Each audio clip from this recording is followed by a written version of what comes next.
37절부터 40절 봅니다.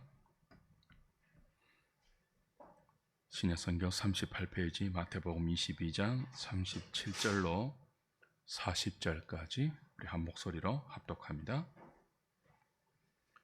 예수께서 이르시되 내 마음을 다하고 목숨을 다하고 뜻을 다하여 주 너희 하나님을 사랑하라 하셨으니 이것이 크고 첫째 되는 계명이요 둘째도 그와 같으니 내 이웃을 내 자신같이 사랑하라 하셨으니 이 두 계명이 온 율법과 선지자의 강령이니라.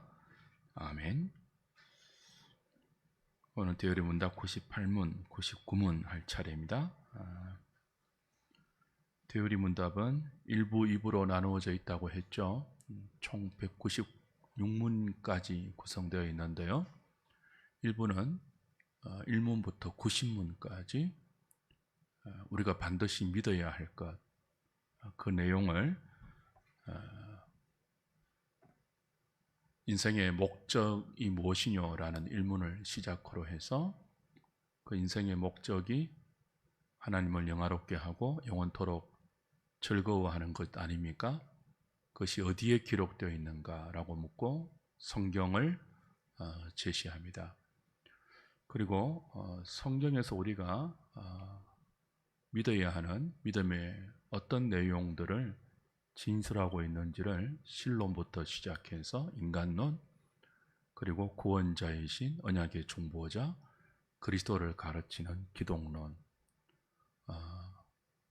그리스도가 어떻게 우리를 죄에서 구원하셨는지를 구원의 서정을 통하여 가르쳐 줍니다. 구원을 위해서 하나님께서 교회를 창설하셨고 그 구원의 과정이 교회를 통해서 어떻게 종말까지 성령님에 의해서 택한 자에게 적용되는지를 1부에서 1문부터 90문까지 가르쳤습니다. 2부는 하나님께서 인간에게 요구하는 의무, 다른 말로 하면 어떻게 살아야 하나, 1부는 우리가 어떻게 믿어야 하나를 다루고요. 2부는 어떻게 살아야 하나, 삶을 다루는데요. 91문부터 196문까지를 그 2부로 구성해 놓았죠. 어떻게 살아야 하느냐라고 할 때 하나님의 뜻대로 살아야 하는데 그 하나님의 뜻을 계시해 주신 것이 도덕법이다. 그렇게 시작해요. 이 도덕법 안에 행위 언약과 선악과 행위 언약과 또 양심에 새겨주신 인류 보편의 도덕 의식이 있었고요. 이 도덕법이 우리가 살아야 하는 삶의 완전한 표준이고 또 방향이고 내용이다. 그리고 이제 이 도덕법이 어디에 요약되어 있는가 하면 십계명에 요약되어 있고 그 십계명이 우리에게 일러주는 삶의 표준대로 살기 위해서는 하나님께서 교회 가운데 허락하신 은혜의 방편을 부지런히 사용해야 한다라고 말씀과 성례와 기도를 가르쳐 줍니다. 그렇게 이분은 십계명, 그리고 말씀, 그리고 성례, 그리고 주기도문으로 가르쳐지는 기도의 원리, 그걸 설명하면서 우리가 어떻게 살아야 하는지를 일러주고 있죠. 91문부터 97문까지 우리가 살펴보았고요. 오늘은 98문, 99문을 보도록 하겠습니다. 자, 유인물의 서론을 보시죠. 대열의 문답 2부는 하나님께서 사람에게 요구하는 의무인 하나님의 뜻에 순종하는 삶이 무엇인지를 설명합니다. 하나님께서 순종의 법칙으로 처음 계시해 주신 도덕법은 타락 후에도 여전히 유용하며 특별히 중생한 신자들에게는 더욱 유용합니다. 도덕법을 삶의 표준으로 삼고 순종하는 삶을 살 때 자신이 죄성을 가진 연약한 존재인지를 깨달아서 더욱 겸손하게 되고 그리스도와의 연합이 얼마나 중요한지를 알아 더 많이 감사하게 되기 때문이죠. 그리고 그 감사로 더욱 하나님의 성품과 뜻이 담겨 있는 도덕법을 따를 수 있다는 점에서 도덕법은 구원받은 신자에게 매우 중요하고 유용합니다. 98문부터 152문까지 도덕법을 요약하고 있는 10계명에 관한 설명입니다. 오늘은 98문, 99문만 공부하도록 하겠습니다. 99문이 내용이 길어서 99문까지만 공부하겠습니다. 제가 98문을 읽을게요. 답해 주십시오. 제98문, 도덕법은 어디에 요약되어 있습니까?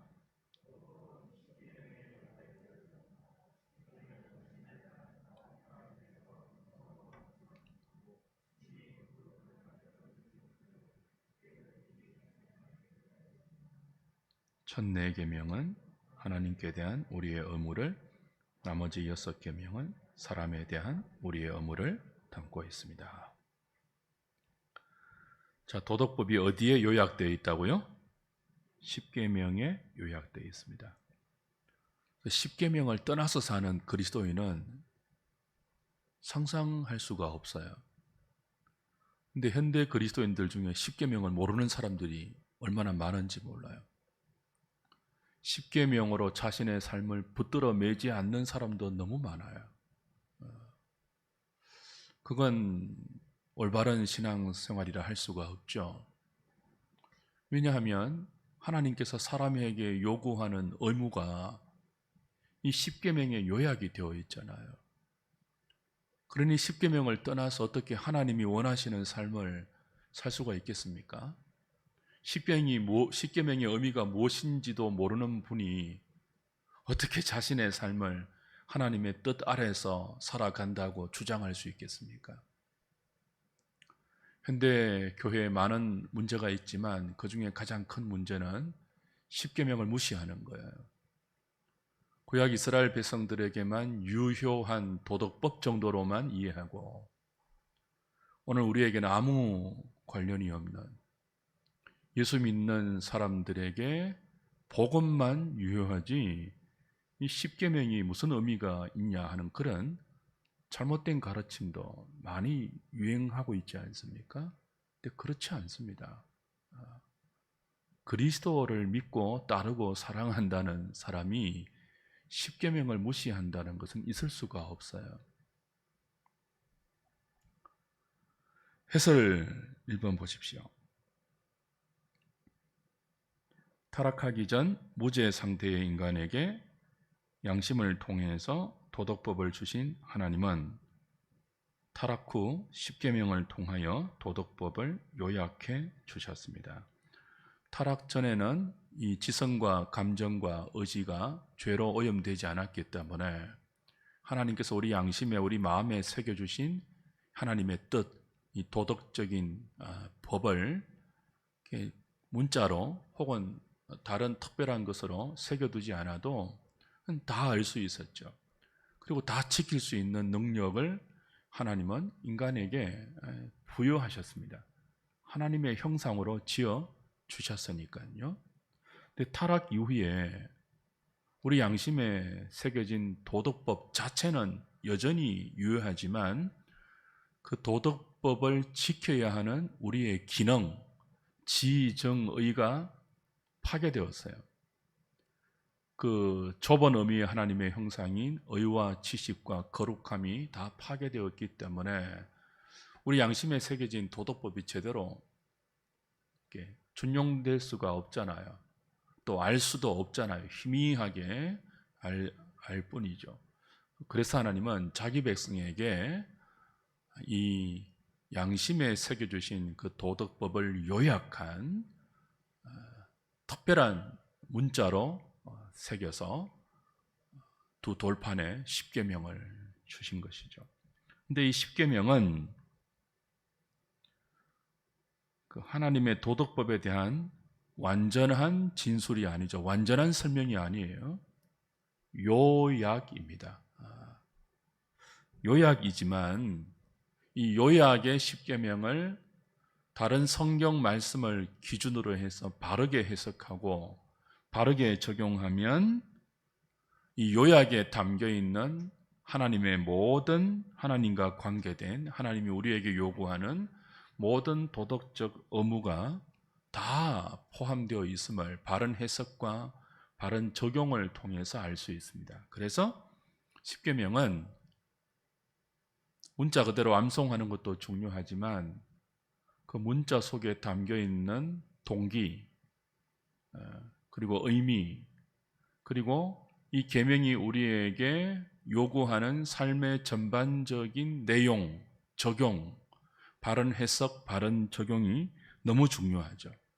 그 바른 해석과 바른 적용을 위한 증거가 99문의 8가지 항목으로 이제 나열이 됩니다. 그건 나중에 하도록 하고요. 2번 보십시오. 해설 2번. 십계명은 두 부분으로 나누어져 있죠. 두 돌판에 새겨 주셨으니까요. 첫 번째 부분은 뭡니까? 하나님을 향한 우리의 의무죠. 하나님 사랑에 관계된 계명이고요. 1계명부터 4계명까지가 첫 번째 부분입니다. 두 번째 부분은요, 이웃 사랑에 관한, 이웃에 대한 우리의 의무죠. 5계명부터 10계명까지가 두 번째 부분으로 구성되어 있습니다. 근데 하나님 사랑, 이웃 사랑이라는 주제로 구분은 했지만 사실은 다른 의무가 아니죠. 이웃을 향한 우리의 의무가 하나님을 사랑해야 하는 우리의 삶의 의무와 별개가 아닙니다. 다른 것이 아닙니다. 왜냐하면 이웃을 향한 이웃 사랑의 우리의 도덕적인 의무는 하나님 사랑이라는 우리의 도덕적 책임에서 근본, 비롯 발생되기 때문이에요. 이걸 우리 신학적으로는 첫 번째 부분은 하나님을 향한 직접적 의무 그렇게 부르고요. 이웃 사랑의 부분은 하나님을 향한 신자의 간접적 의무 그렇게 구분합니다.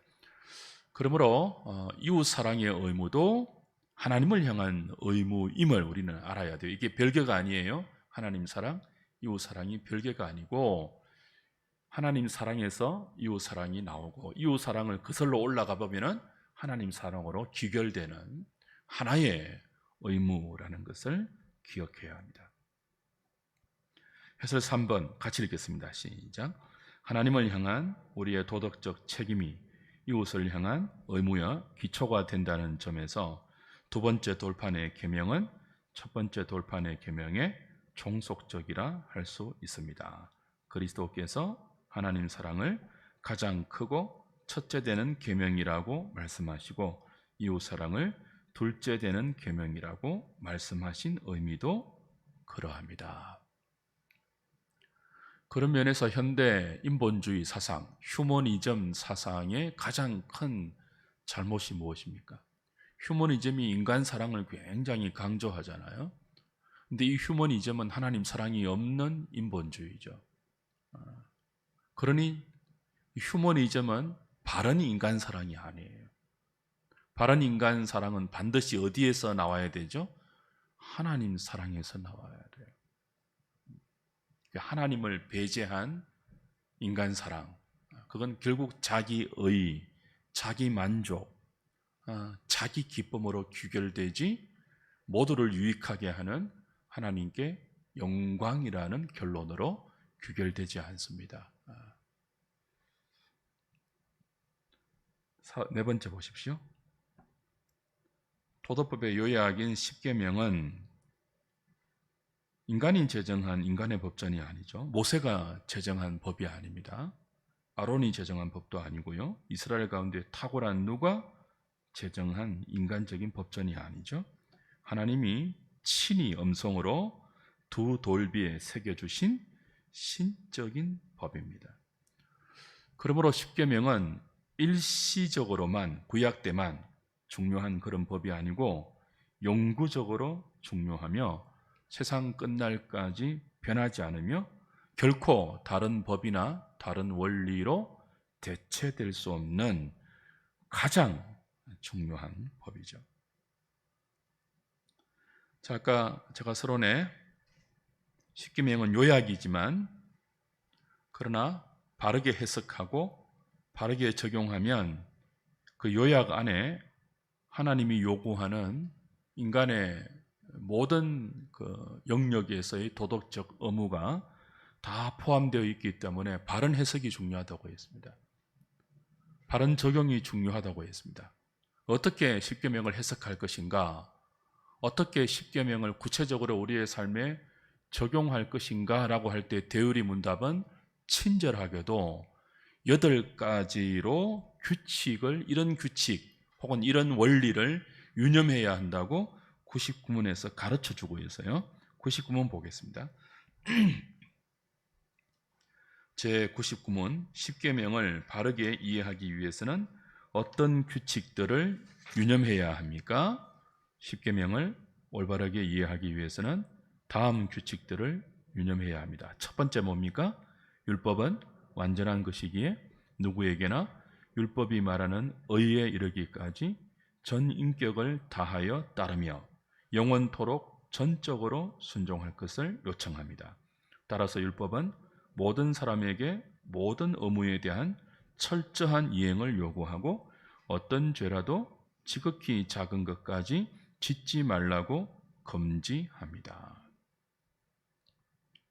첫 번째 규칙은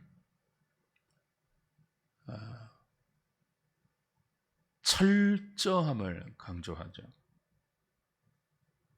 우리의 전 인격, 마음과 뜻과 성품과 목숨을 다하는 전적인 순종을 요청하는 완전한 법이다. 이걸 유념해야 한다. 그걸 유념하지 않으면 바른 해석이 불가능하다는 거예요. 율법의 표준을 낮추거나 율법이 요구하는 의무들의 강도를 순화시킬 때 이 십계명 속에 담겨 있는 하나님의 본의를 바르게 해석할 수 없고 바르게 해석이 안 되면 바른 적용도 불가능하기 때문에 첫 번째 규칙은 율법은 완전하다. 그래서 우리의 전적인 순종을 요청한다. 철저한 이행. 율법이 요구하는 죄의 지극히 작은 것까지도 하지 않도록 노력하는 태도가 중요하다. 그렇게 말해요. 자, 2번 읽겠습니다.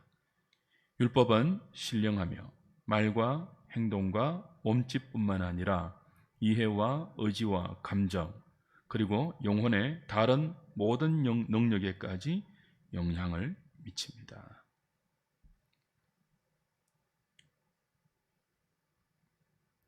예수 믿어도 안 변한다는 말을 하는 분들이 있죠.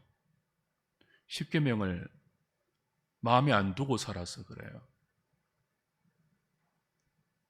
십계명에 담긴 하나님의 뜻대로 살려고 노력하면요 변하지 않을 수가 없어요. 왜냐하면 율법은 신령하기 때문에 그래요.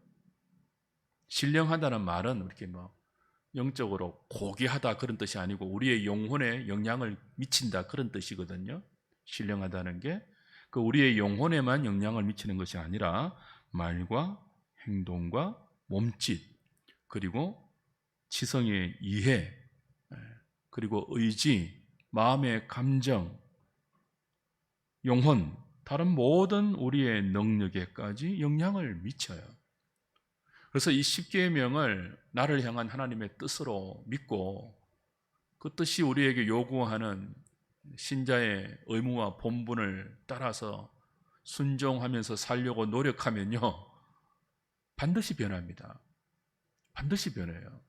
율법은 신령하기 때문에. 하나님의 말씀은 살아있고 운동력이 있어 좌우에 날쌘 어떤 검보다 예리하여 우리의 영과 혼과 골수와 및 그죠? 모든 것을 찔러 쪼개거든요. 찔러 쪼갠다는 말은 수술한다 그런 뜻이에요. 하나님의 말씀이 우리의 고장난 인격과 부패한 마음과 삶의 태도들을 수술하시거든요. 전격적으로 수술하세요. 근데 어떻게 안 변한단 말입니까? 나는 누구도 못 바꿔. 그런 말 하시면 안 돼요. 두드리 맞아야 정신을 차리죠. 변합니다. 그게 성화 아닙니까? 세 번째 규칙 보십시오. 여러 면에서 하나이거나 똑같은 것이 몇몇 계명에서 요구되거나 금지되어 있습니다. 네 번째는요, 의무를 명하는 곳에서는 그와 반대되는 죄를 금하며 죄를 금하는 곳에서는 그와 반대되는 의무가 명령됩니다. 그렇게 약속이 주어진 곳에서는 그와 반대되는 경고가 포함되어 있으며 경고가 주어진 곳에서는 그와 반대되는 약속이 포함되어 있습니다. 자, 십계명 자체만 보면요, 어떤 때는 의무만 명하고 어떤 때는 하지 말라 금지만 명하잖아요. 근데 승구약 성경 66권 전체를 보면 이 십계명을 해석해 준 많은 주석들이 나와요. 그래서 성경 전체를 통해서 십계명을 해석하는 원리들을 이렇게 종합해 보면 한 계명 안에 금지의 명령만 있는 것이 아니라 의무의 명령도 추가되어 있고 의무의 명령만 문자적으로 주어진 계명도 금지의 사항도 포함되어 있음을 알 수가 있습니다. 또요, 약속이 주어지면은 거기에 따르는 저주도 경고도 포함되고 저주와 경고가 주어지는 곳에는 복된 약속도 포함되어 있다는 그런 어떤 원리, 그런 율법의 이 십계명의 규칙들을 기억할 때 바르게 해석할 수 있다는 거예요. 내 부모를 공경하라 그랬으면 그 공경이 무엇인지 십계명 자체에는 해석이 없잖아요. 근데 이 신구약 성경 전체를 보면 부모를 공경하라는 5계명의 약속도 포함되어 있고 그러지 못할 때 저주와 경고도 동시에 포함되어서 이 부모 공경이 나중에 나가면 어른까지, 그죠? 나보다 나이가 많은 연장자에 대한 삶의 태도까지 포함되어 있음을, 심지어 나가면은요, 위정자에게까지 혹은 직장의 상사 이르기까지 다 포함되어 있음을 알 수 있죠. 그런 해석이 바른 해석이고 그 해석이 바르게 될 때 바른 적용이 가능하다는 뜻입니다. 5번 보십시오. 다섯 번째 규칙. 하나님께서 금지하시는 것은 언제라도 해서는 안 되며 하나님께서 명령하시는 것은 항상 행해야 합니다. 이렇게 살 때 어떻게 안 변할 수 있겠습니까? 그렇죠? 그러나 모든 특정한 의무를 항상 행해야 하는 것은 아닙니다. 두 가지가 중복되는 경우 있거든요. 두 가지가 중복될 때는 상위의 계명을 우선적으로 순종해야 돼요. 그 상위의 계명을 순종하기 위해서 하위의 계명이 뒤로 밀쳐줄 수 있고 이렇게 그 계명에 순종하지 못하는 모습이 보일 수 있기 때문에 단서를 붙여놨어요. 모든 특정한 의무를 항상 행해야 하는 것은 아니다. 예외적으로 그럴 수가 있다는 것이고 나중에 해석할 때 볼게요. 여섯 번째 규칙입니다. 같이 읽을게요. 시작.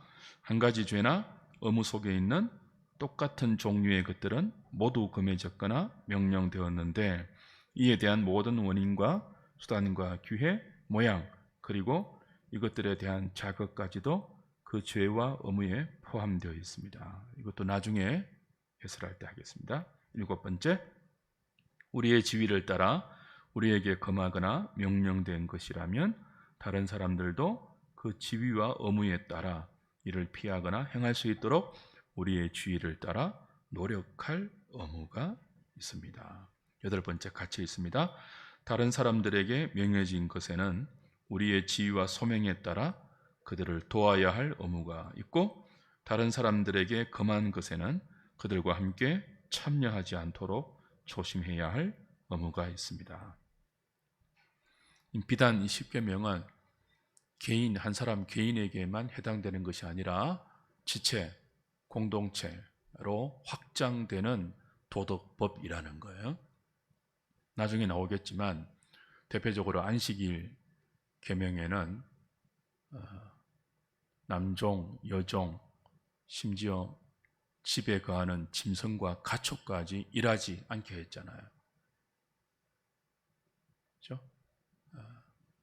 요즘 보면요, 사업하시는 분들, 또 장사하시는 분들 주일에 자기만 예배하면 되는 줄 알죠.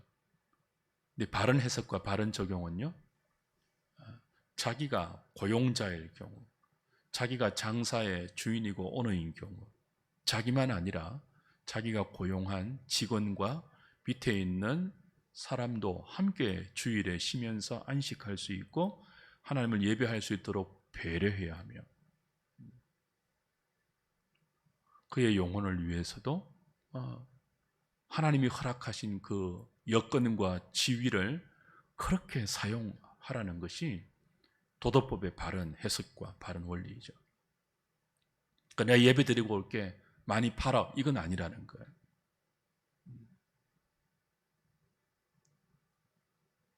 돌아볼 부분 참 많죠.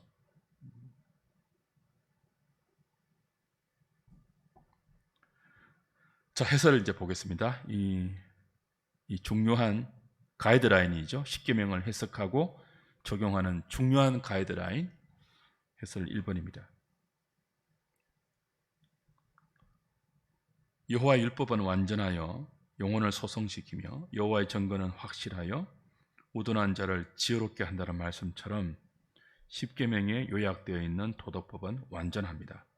따라서 누구든지 온 율법을 지키다가 그 하나를 범하면 모두 범한 자가 된다는 야고보서 2장 10절의 말씀처럼 일부가 아니라 전체를 지켜야 하며 하늘에 계신 너희 아버지의 온전하심과 같이 너희도 온전하라는 주님의 말씀처럼 적당히가 아니라 완전하게 지켜야 합니다. 율법의 표준을 낮추지 말라는 거예요. 첫 번째 원리, 십계명을 해석하고 적용할 때 첫 번째 원리, 완전한 도덕법의 요약인 십계명의 표준을 낮추지 말라. 표준을 낮추니까 바리새인이 생겨요. 표준을 그대로 살려 놓아야지 이 십계명 앞에서 우리가 죄인인 줄 알고 겸손할 수 있으며 그리스도를 구할 수 있고 찾을 수 있고 성령을 의지할 수 있습니다. 2번입니다. 하나님은 타락한 인류의 죄성에 맞추어서 당신의 도덕법의 기준을 낮추지 않았죠. 왜냐하면 이 법에 담겨있고 반영되어 있는 하나님의 성품이 변하지 않기 때문입니다. 하나님의 뜻은 우리가 타락하기 전이나 타락한 후에 변하지 않습니다. 우리를 향한 하나님의 요구는 야, 너희들 타락했으니까 내가 좀 봐줄게, 그러지 않습니다. 왜냐하면 도덕법에는 하나님의 순전한 뜻이 담겨 있습니다. 거룩한 하나님의 의지와 성품이 반영되어 있기 때문에 그 하나님의 의지와 성품이, 그 하나님의 도덕적인 속성이 변하지 않거든요. 그러니 그 하나님의 속성을 담고 있는 도덕법도, 도덕법의 요약인 십계명도 변하지 않는 거죠. 표준이, 기준이 낮춰지지 않는 거죠. 그러므로 우리가 이 법을 온전히 지키지 못해도 이 법에 담긴 하나님의 요구, 하나님을 사랑하되 마음을 다해 사랑하고 이웃을 사랑하되 네 몸처럼 사랑하라는 이 요구는 합당합니다. 왜 지키지도 못할 법을 주십니까? 우리 그렇게 항변하지 않습니까? 우리 마음을 다해서, 우리의 현실은 마음을 다하고 뜻을 다하고 목숨을 다하고 힘을 다하여 하나님을 사랑하지 못하잖아요. 이웃을 내 몸처럼 사랑하지 못하잖아요. 타락한 본성이 있고 육체의 연약함이 있고 관영한 죄의 도전들이 있기 때문에 그렇게 못하잖아요. 그죠? 못할 줄 알면서 왜 지키지도 못할 표준을 주십니까? 라고 우리는 항변하지 않습니까? 근데 그렇지 않습니다. 합당합니다. 우리가 온전히 지키지 못해도 온전히 살라는 요구는 언제나 합당해요. 내가 거룩하니 너희도 거룩하라. 이게 합당하다고요. 내가 거룩하지만 너희들 연약하니까 거룩하지 않아도 돼. 그게 부당한 거예요. 거룩하지 못한 우리에게 거룩하라고 온전함을 요구하는 하나님의 요구는 합당하며, 그 요구가 합당하기 때문에 우리를 그리스도와 함께 하나님 우편에 앉혀놓고 그 지위에 걸맞은 수준으로 만들어 가시잖아요. 그게 신자의 일생이잖아요. 적당하지 않습니다. 더군다나 우리가 믿고 따라가고 사랑하는 예수님은 우리를 구원하기 위해서 그 누구도 온전히 지키지 못한 이 도덕법 10계명을 마음을 다하고 뜻을 다해 하나님을 사랑하는 삶으로, 이웃을 자기 몸처럼 사랑하는 삶으로 모두 지켜서 이 율법이 요구하는 의를 다 이루어내셨습니다. 그러니까 지상에서 단 한 명, 그 누구도 하나님이 요구하는 행위 언약을 지키지 못해서 타락했지만, 인간으로 오신 구원자 예수님은 이 하나님의 온전한 뜻이 담긴 이 도덕법, 행위 언약을 완전히 순종하셔서 그 하나님이 행위 언약을 통해서 우리에게 약속하신 의, 그 의를 획득하셨어요. 지금 잘못된 신학 가운데 하나가 뭐냐 하면 하나님께서 믿는 자에게 어렵다고 해주시지 않습니까?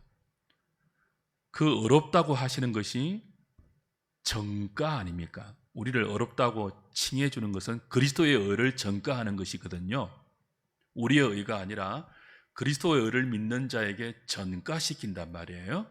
근데 이 그리스도의 의를 전가한다고 할 때 잘못된 신학은 원래부터 있는 그리스도의 속성인 어려움을 전가한다고 주장해요.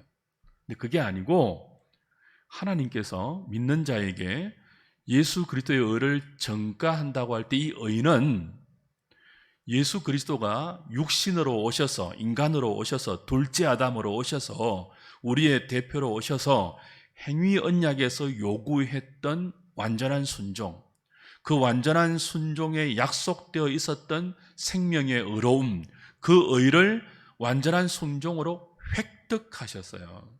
인간의 대표로 원래 당신에게 있는 하나님으로서의 의를 전가하신 것이 아니라 둘째 아담으로 오셔서 우리의 대표가 되셔서 첫째 아담이 실패한 그 행위 언약에 순종한 의로움을 그리스도가 순종하셔서 의롭다고 획득하시고, 아버지로부터 획득한 그 의를 우리에게 뭐 하신 거예요?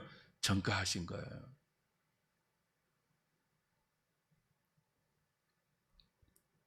그래서 그리스도와의 연합이 그렇게 중요한 거예요.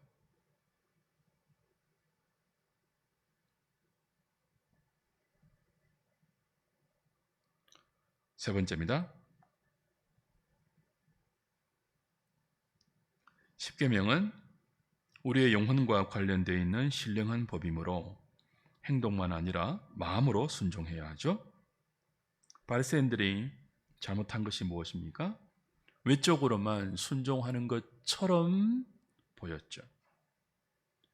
근데 내적으로는요, 마음으로는요, 율법을 범하고 있었죠. 그 바리새인들이 지켰던 율법의 표준은 무엇입니까? 다 하는 게 아니에요. 마음을 다 하는 게 아니에요. 힘을 다 하는 게 아니에요. 이웃을 내 몸처럼이 아니에요. 613가지만 지켰습니다. 그러니까 하나님의 완전한 도덕법을 그들은 뭐예요? 인간이 지킬 수 있는, 그것도 타락한 인간이 지킬 수 있는 613가지의 인간적인 율법으로, 인간적인 기준으로 낮추어 놓았죠. 낮추니까 지킬 수 있을 것 아니에요. 613가지 이를 악물고 지키면 지키거든요. 노력하면 지킬 수 있거든요. 지키면 뭐 하게 되는 거죠? 어려워지는 거죠, 자신이. 그 지키는 사람은 누구를 볼까요? 지키는 자신을 자랑하고 지키지 못하는 타인을 정죄하죠. 그게 누구라고요? 바리새인이에요. 바리새인은요, 거룩하게 구별된 자, 그런 뜻이에요. 외적으로 가장 거룩한 자들이에요. 기도하러 성전으로 가잖아요. 성전으로 가다가 기도하는 시간이 되잖아요. 그 자리에 서서 기도했습니다. 물론 프레이드도 있지만 그 길거리에 서서 기도하는 바리새인의 기도에 프레이드, 과시하는 쇼가 있지만 그 정도로 기도 시간을 철저하게 지키는, 거룩하게 자신을 구별시키는, 외적으로 말이에요. 그러나 내적으로는 다하라는, 마음을 다하라는 율법의 표준을 어기고 있죠. 이웃을 정죄하지 말라는 율법의 정신을 어기고 있죠.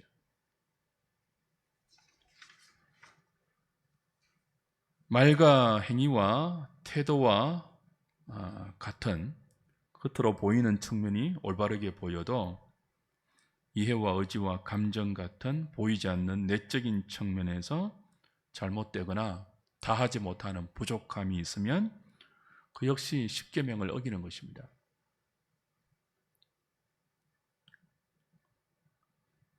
하나님을 바르게 믿지 못하면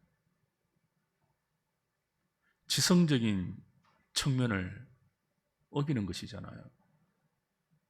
하나님을 우상처럼 섬긴다면 제1계명이 나 외에 다른 신을 만들지 말라, 나 외에 다른 신을 섬기지 말라, 우상 숭배에 대한 계명인데요.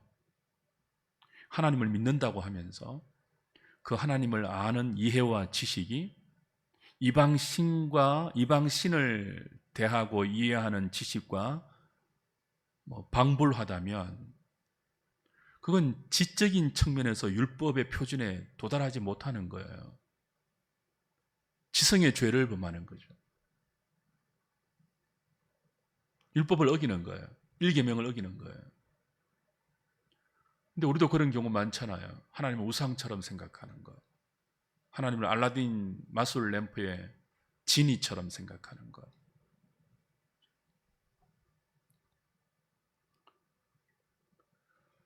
하나님이 하라, 하지 마라고 계명에 분명히 지시해 놓았음에도 불구하고 잘못된 것을 선택하고 있다면 의지적인 부분에서 십계명을 어기는 것이죠. 겉으로 살인하지 않지만 누군가를 내적으로 미워하고 정오하고 있다면 감정적인 부분에서 십계명을 어기는 것이죠.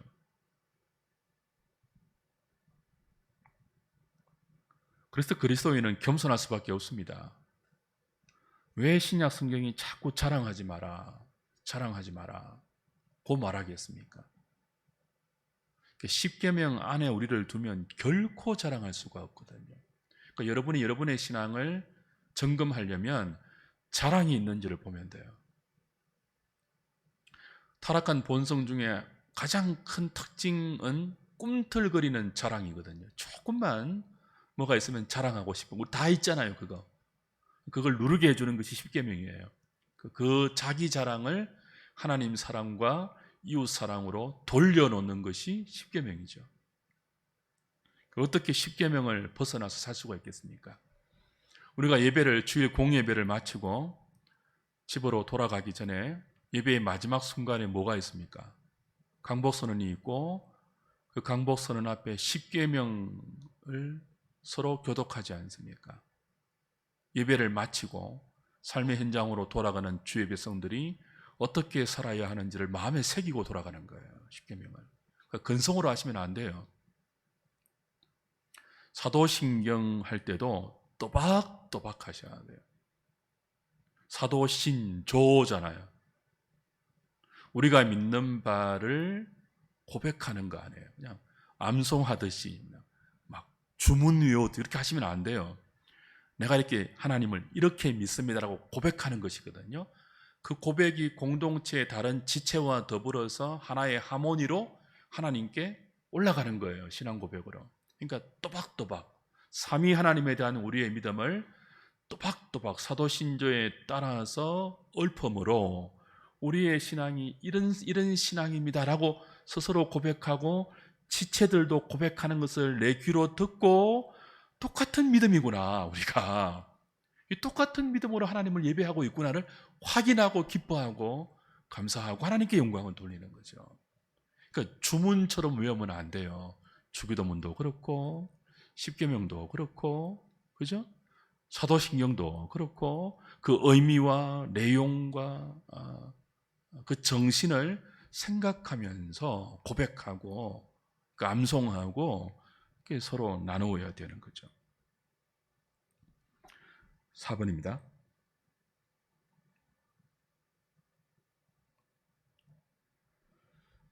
골로새서 3장 5절에 따르면 탐심은 우상 숭배라 그러지 않았습니까? 그러니까 탐심은 우상 숭배니까 우상을 숭배하면 나 외에 다른 신을 만들지 말라는 1계명을 어기는 것이고요. 또 뭐예요? 10계명, 내 이웃의 것을 탐내지 말라는 10계명도 어기는 거죠. 그러니까 그 10계명의 각 조항에는 동일한 내용을 함께 담고 있을 수도 있고 또 중복되어 있을 수도 있다는 거예요. 돈을 사랑함이 이만하게 뿌리가 된다고 했으니까 우리가 돈을 사랑하게 되면 하나의 계명에만 저촉되는 것이 아니라 10계명 전체에서 저촉될 수 있는 그런 위험이 있다는 거죠. 일만 악의 뿌리니까 돈을 사랑하면 하나님 사랑하지 못하게 되잖아요. 이웃을 사랑하지 못하고 이용하려고 들죠. 일만 악의 뿌리니까 돈을 사랑하는 그 하나가 10계명 전체를 어기는 동기가 된다는 거예요. 이처럼 10계명에는 여러 면에서 동일한 것이 함께 요구되거나 함께 금지되기도 합니다. 왜 그렇다고요? 우리의 삶은 여러 사람의 삶과 연결되어 있으며 우리의 행동 하나에도 여러 의도가 내포되어 있는 삶의 복잡성 때문에 그래요. 그래서 10계명은 전부 연결되기도 하고 다 긴밀하게 의미를 공유하고 있는 우리의 복잡한 삶의 다양성을 다 담고 있는 법입니다. 5번 보십시오. 그러므로 각 계명 안에는 의무도 있고 금지도 동시에 포함되어 있습니다. 아까 말했죠? 약속이 있다면 경고도 포함되어 있죠. 안식일을 지키라 의무 아닙니까? 안식일을 지키라 의무죠. 그런데 이사야 말씀 보면 안식일을 지키라는 의무와 동시에 무엇이 따라옵니까? 오락을 금하라 라는 금지도 나오거든요. 의무만 있는 것이 아니라 의무만 있는 계명 안에도 금지 계명도 포함되어 있다는 거죠. 에베소서 4장 28절 보면 도둑질 하지 말라 하는 계명, 하지 말라 금지 계명 아닙니까? 근데 이 금지 계명을 해석할 때 도둑질만 안 하면 이 계명을 지킨 것으로 볼 수 없다는 거예요. 도둑질을 하지 말라는 어디까지 나가라는 거예요? 내 손으로 수고하여 가난한 사람을 구제할 수 있는, 다른 사람을 도울 수 있게 하라는 것까지 연결되거든요. 그 도둑질 하지 않으면서 가만히 앉아 게으르게 놀고 있다면 그 역시 계명을 어기는 거예요.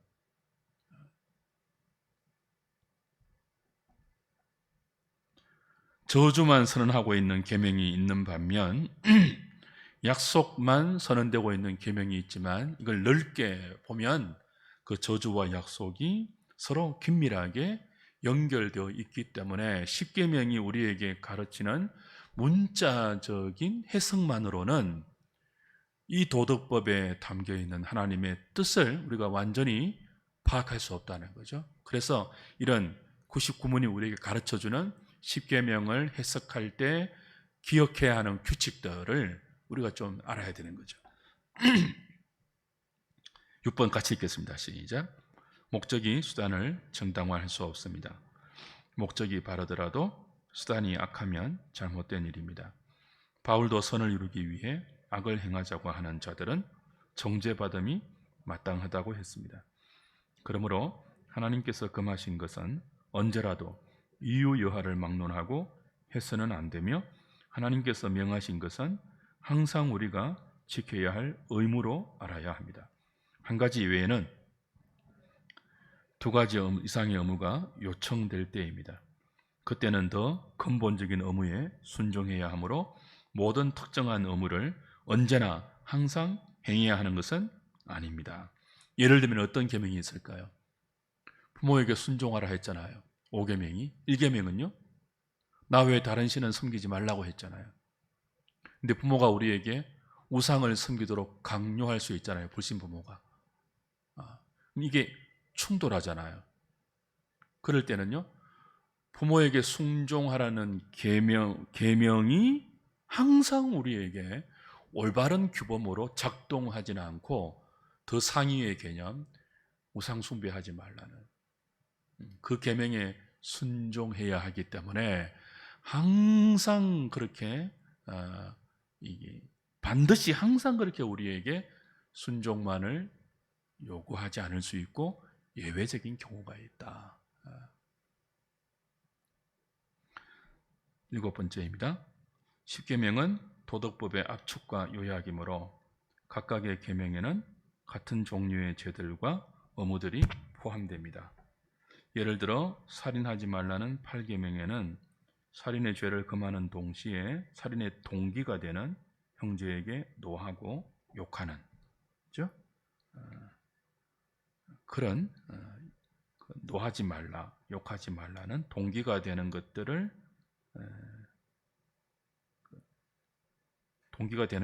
원인이 되는 것들, 기회가 되고 자극에 관계된 의무가 포함되죠. 간음하지 말라는 계명에는 표면적인 간음의 죄를 금하는 동시에 간음의 원인이 되는 음욕을 품지 말라는 또 다른 의무가 동반되고, 간음하지 말라는 이 계명에는 더 적극적으로 남편과 아내, 배우자를 사랑하라는 근본적인 의무가 포함되죠. 나는 외도 안 했어. 그러니까 전부가 아니에요. 외도 안 하면 뭐 해야 돼요? 더 사랑해야죠, 배우자를. 그렇죠? 배우자는 돌보듯이 보면서 나 간음하지 않았어. 그러면 안 돼요. 마음을 다해 남편과 아내를 서로 사랑하라는 것이 뭐예요? 간음하지 말라는 계명의 의미죠. 부모를 공경하라는 5계명에 부모 부양에 경제적 의무가 포함되는 동시에 부모를 비방하는 자는 반드시 죽을 것이라는 경고가 동시에 포함되어 있음도 대표적인 예입니다. 그러니까 한 계명에 같은 종류의 죄들, 그리고 동기, 그리고 전혀 다른 경고와 금지도 함께 포함되어서 넓게 각 계명들을 넓게 해석하고 적용해야 한다는 뜻입니다. 마지막 8번입니다. 10계명에는 본인만 아니라 가족과 종들, 심지어 가축과 손님까지도 그 계명이 금하거나 명령하고 있는 내용을 따를 수 있도록 노력하라는 의무를 부여하고 있습니다. 우리에게 금지된 것이라면 다른 사람에게도 금지되어야 마땅하지 않습니까? 그죠? 우리가 행해야 할 의무는 다른 사람도 지킬 수 있도록 배려해 줘야 되죠. 그런 측면에서 구약의 안식일에 해당하는 신약의 주일은 본인만 쉴 것이 아니라 종업원과 직원도 함께 쉬게 함이 마땅합니다. 다른 사람들이 선을 행할 수 있도록 도와야 하고 다른 사람이 죄에 미혹되지 않도록 배려해야 합니다. 자, 이런 규칙들 혹은 이런 원리들로 10계명을 잘 해석하고 적용해서 살아갈 수 있는 저와 여러분 되면 좋겠습니다.